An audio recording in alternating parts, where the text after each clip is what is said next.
اهلا بيكم في سلسله الدليل الطبي اللي بنرفع بيها الوعي الطبي لكل الناس اللي بيشوفونا. النهارده هنتكلم عن حاجه عمركم ما هتتخيلوها في وظيفه الانف. تخيلوا من اهم وظائف للانف هي وظيفه التذوق.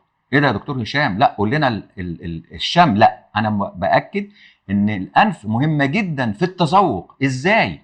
شايفين اعصاب الشم اللي فوق دي؟ الاعصاب دي مهمه جدا جدا جدا في موضوع التذوق.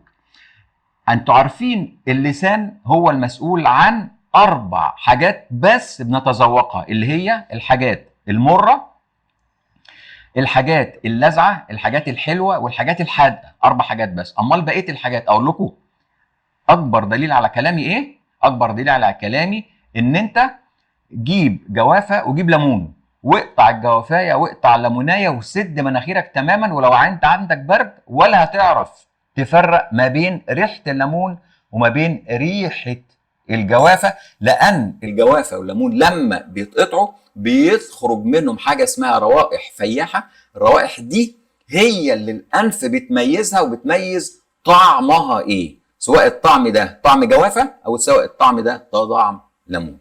تحياتي ودعواتي، دكتور هشام إبراهيم.